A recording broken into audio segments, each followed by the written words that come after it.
masalah di sekolah ada aja, apakah itu masalah dari guru, masalah dari siswa, ataupun masalah dari sarana prasarana.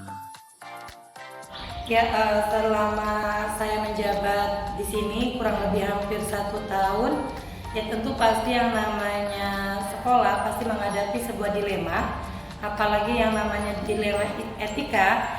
Ya di sini pertama permasalahannya mungkin waktu di angkatan pertama ini berkaitan dengan masalah libur. Di angkatan pertama mereka sudah sepakat bahwa hari libur itu sudah kami tentukan di hari Jumat Sabtu, tapi ketika kami masuk menerima siswa baru, orang tua siswa baru memberikan usul yaitu bagaimana kalau libur dirubah. Nah itu dilema kami, tapi kami tidak bisa langsung mengambil keputusan. Yang namanya sekolah, apalagi sekolah swasta, memiliki atasan yaitu yayasan, maka kami harus merujuk kembali permasalahan ini ke yayasan untuk dicari bagaimana solusinya.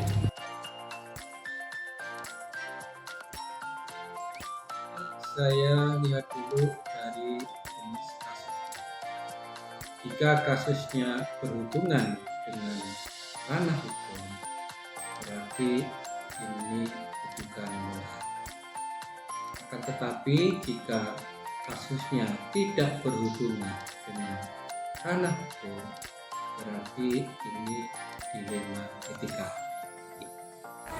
Ya, ketika kami menghadapi sebuah masalah atau dilema etika, cara kami mengidentifikasinya adalah yang pertama kami harus mencari dulu di mana letak kasus atau letak permasalahan itu. Setelah kami tahu di mana permasalahannya, setelah kami menemukan permasalahannya, baru kami meneliti apakah permasalahan yang sedang kami hadapi ini adalah sebuah dilema etika atau kebujukan moral. Nah, setelah kami mengetahuinya, baru kami akan menyampaikan permasalahan ini secara musyawarah kepada yang berkaitan dengan pihak sekolah.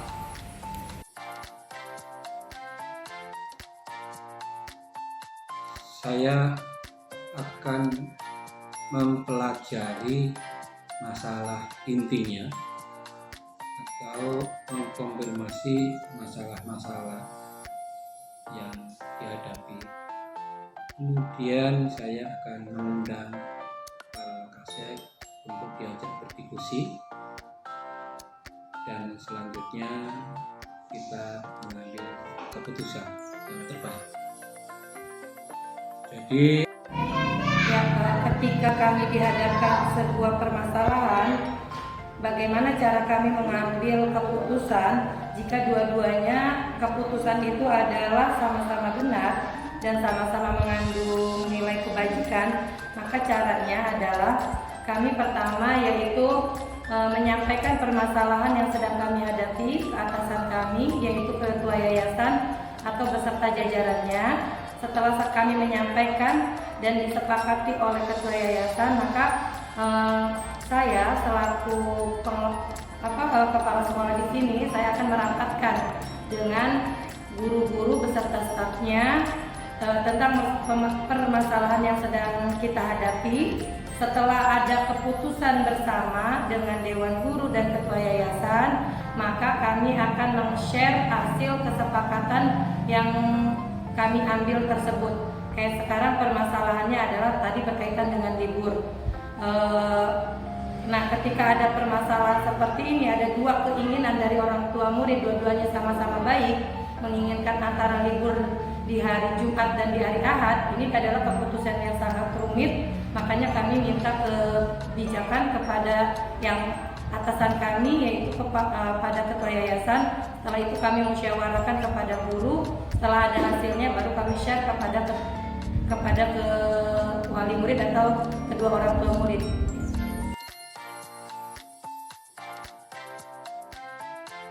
masalah-masalah tersebut yang berkaitan dengan personal, umpamanya atau guru atau siswa, saya akan menyampaikan beberapa langkah.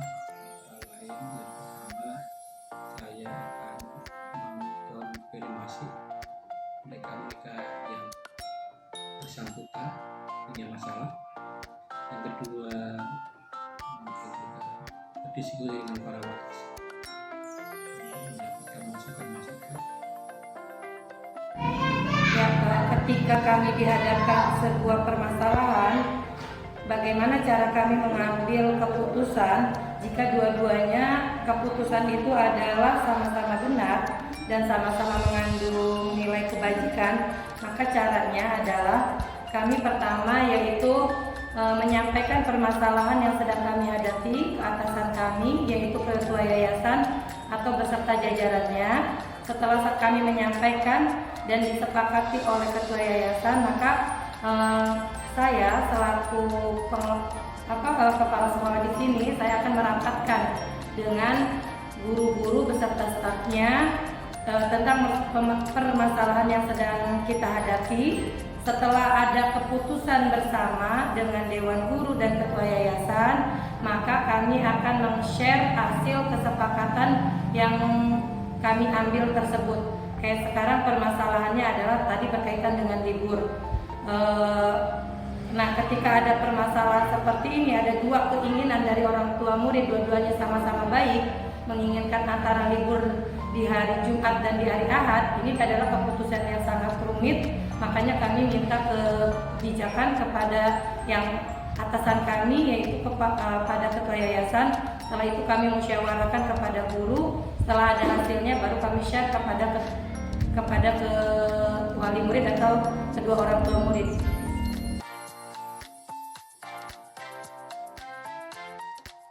Ya, semuanya itu akan efektif jika dikomunikasikan dengan pihak-pihak yang berkepentingan.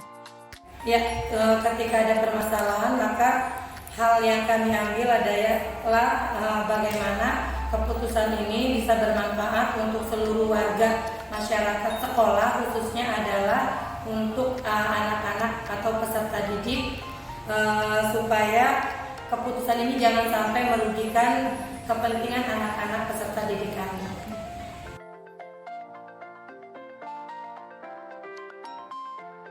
Baiklah, tantangannya antara lain jika tidak ada keterbukaan dari salah satu pihak dan juga tidak ada yang mau mengalah. Tantangan yang kami hadapi ketika ada permasalahan dan ketika saya mengambil keputusan itu banyak sekali. Salah satu tantangannya adalah ketika kami pihak sekolah, terutama saya, sudah mengambil keputusan berdasarkan hasil rapat dengan Dewan Guru, kemudian kami meng-share-nya kepada kedua orang tua siswa, kepada wali siswa. Ternyata ada aja orang tua siswa yang merasa tidak puas dengan hasil keputusan kami.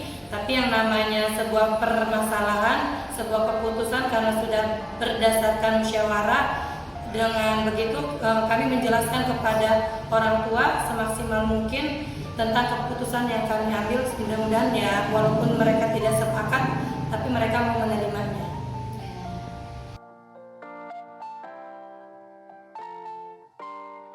Kasus itu biasanya sifatnya temporer, sehingga tidak ada jadwal-jadwal khusus yang dipastikan. Namun cara penyelesaian kasus kita mempunyai prosedur, dan intinya yang kasus diselesaikan dengan cara win-win solution, sama-sama menang, tidak ada yang dirugikan. Untuk waktu kapan penyelesaiannya itu tergantung skala prioritas permasalahannya.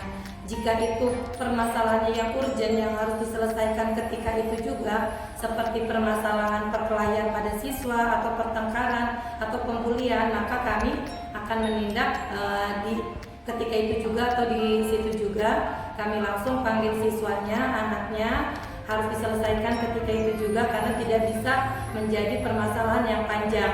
Tapi ketika permasalahan itu adalah permasalahan yang harus dimusyawarahkan dengan Dewan Guru, dengan yayasan, maka kami pending dulu. Kadang kami punya jadwal tersendiri, yaitu kami kadang 1 bulan sekali itu mengadakan rapat untuk menanyakan kepada guru kira-kira ada permasalahan atau tidak yang mereka hadapi, maka kami cara menentukannya yaitu tergantung permasalahan. Ketika urgent ya kami selesaikan ketika itu, tapi ketika bisa dimusyawarahkan kami harus musyawarah dulu.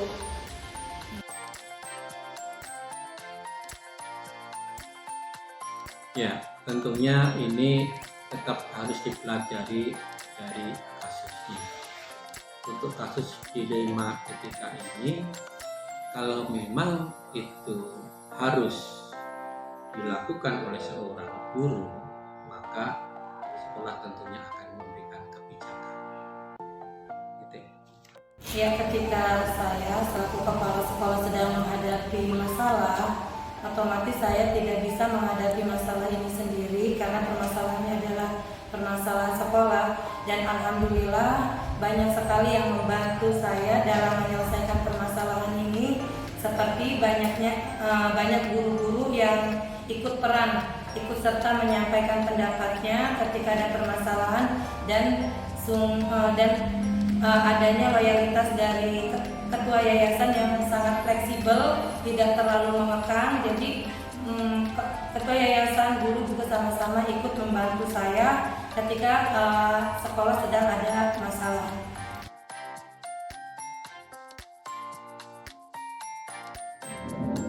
Kasus-kasus di dilema etika ini bisa muncul di lingkungan apa saja, baik lingkungan dunia industri maupun lebih-lebih di lingkungan pendidikan. Setiap munculnya kasus dilema etika ini harus diselesaikan dengan baik dan tidak merusak hubungan harmonisasi di lingkungan kerja. Ya, dari semua kasus permasalahan yang saya hadapi selama hampir kurang lebih 1,5 tahun ini adalah, ya saya akui karena memang saya ini baru, jadi butuh sekali dukungan dari semua warga sekolah, baik orang tua murid, guru atau ketua yayasan. Jadi pada intinya semua permasalahan itu pasti ada penyelesaian. Yang kedua, semakin menambah mungkin kesabaran saya, dan yang ketiga, saya semakin tahu berpengalaman ternyata saya tidak bisa egois karena saya ingin begini, tapi ternyata ada pendapat orang lain yang harus saya dengarkan. Jadi maka dari itu banyak sekali pengalaman, dan yang saya rasakan hikmahnya mungkin walaupun hanya baru 1 tahun, tapi itu tadi hikmahnya adalah saya bisa menambah keilmuan sebagai pemimpin walaupun baru sebentar. Yang kedua yaitu adalah rasa sabar saya menghadapi aneka macam permasalahan yang dihadapi.